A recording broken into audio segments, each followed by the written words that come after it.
कृष्ण गोविंद हरे मुरारे, हे नाथ नारायण वासुदेवा। श्री कृष्ण गोविंद हरे मुरारे, हे नाथ नारायण वासुदेवा।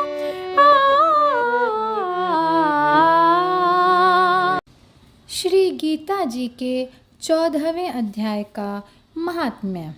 श्री नारायण ने कहा, हे लक्ष्मी, उत्तर देश कश्मीर के सरस्वती क्षेत्र में एक पंडित विद्यावान रहता था। वहाँ के राजा का नाम सूर्यवर्मा था। संगलदीप के राजा के साथ उसकी बड़ी प्रीति थी। एक समय उस राजा ने संगलदीप से बड़े कीमती जवाहर, हीरे, मोती और घोड़े भेजे। तब कश्मीर के राजा ने मन में विचारा कि मैं क्या भेजूं। एक दिन उसने अपने मंत्री से पूछा कि हम क्या भेजें। मंत्री ने कहा, जो वस्तु वहाँ ना होवे सो ही भेजनी अच्छी है। राजा ने कहा, और तो सब वस्तु वहाँ हैं, एक शिकारी कुत्ते नहीं हैं, वह भेज दो। सोने की जंजीरों के साथ बंधे हुए कुत्ते मखमलों के गदेले लगाकर डोलियों में बिठा के संगलदीप में पहुंचाए। उन्हें देखकर राजा प्रसन्न हुआ और कहा, ये शिकारी कुत्ते यहाँ नहीं थे, यह मेरे मित्र ने बहुत भला किया, हम शिकार खेला करेंगे। कई दिन गुजरे। एक दिन राजा शिकार खेलने चला और भी राजा शिकारी उसने साथ में ले लिए। संगलदीप के राजा ने एक और राजा के साथ शर्त बांधी कि जिसका कुत्ता शिकार मारे सो लेवे। सब राजाओं ने अपने अपने कुत्ते छोड़ दिए। तभी कुत्तों को एक ससा दिखाई दिया। कुत्ते उसके पीछे फौरन दौड़े। ससा दूर निकल गया और कुत्ते पीछे रहे। संगलदीप के राजा के कुत्ते ने ससा को पकड़ा मगर छूट गया। ससा फिर भागा। कुत्ते के दांत ससा को लगे थे जिससे रुधिर टपकता जाता था। ससा जान बचाने के लिए भागा जाता था और सब पीछे रह गए। जाते जाते वन में एक कच्चा तालाब पानी का भरा था। उसके तट पर कुटिया थी। वहाँ एक साधु रहता था। उस तालाब में ससा जा गिरा। कुत्ता भी पीछे तालाब में जा गिरा।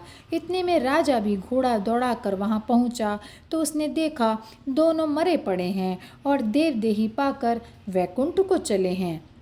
उन्होंने राजा को देखकर धन्यवाद किया और कहा, हे राजन, तू धन्य है, तेरे प्रसाद से हमने देवदेही पाई। राजा ने पूछा, कैसे? उन दोनों ने कहा, हम यह नहीं जानते, मगर इस जल को छूने से देवदेही मिली है। राजा ने कहा, धन्य मेरे भाग्य जो तुम्हारा उद्धार हुआ है। वह वैकुंठ गए। राजा ने उस संत को नमस्कार करके पूछा, हे संत जी, यह वार्ता कहो, यह कौतुक मैंने आश्चर्यजनक देखा। ससा और श्वान दोनों इस जल से स्पर्श करने से उद्धार हो गया। यह जल कैसा है? उस संत ने कहा, हे राजन, मेरा गुरु यहाँ रहता था जो नित्य स्नान करके गीता के 14वें अध्याय का पाठ किया करता था। मैं भी यहाँ स्नान करके गीता का पाठ करता हूँ। राजा ने कहा, धन्य हो संत जी, आपके प्रताप से ऐसी जूनों का उद्धार हुआ है। मेरे ही धन्य भाग हैं जो मुझे आपका दर्शन हुआ। संत ने कहा, राजा, तुम कहाँ के राजा हो? उसने कहा, मैं संगलदीप का राजा हूँ। हे संत जी, मुझको पिछली कथा सुनाओ कि यह कौन थे? संत ने कहा, राजन, यह ससा पिछले जन्म में ब्राह्मण था। यह अपने जन्म से भ्रष्ट हुआ था। यह कुतिया इसकी स्त्री थी। इसने स्त्री को बहुत सताया था। तब स्त्री ने उसे विष देकर मार दिया था। जब दोनों मरकर यमलोक में गए तब धर्मराज ने हुक्म दिया कि इसको ससा का जन्म देवो, इसको कुत्ते का जन्म देवो। तब इन दोनों ने पुकार की थी कि हमारा महाराज उद्धार कब होवेगा? तब धर्मराज ने कहा, जब श्री गीता जी के 14वें अध्याय का पाठ करने वाले संतों के स्नान का जल स्पर्श होगा तब तुम्हारा उद्धार होगा। यह दोनों धर्मराज के वर से उद्धरे हैं।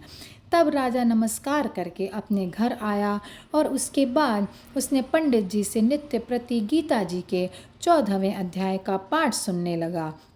नित्य प्रति सुनने से राजा का उद्धार हुआ और देह त्याग कर वे वैकुंठ को चला गया।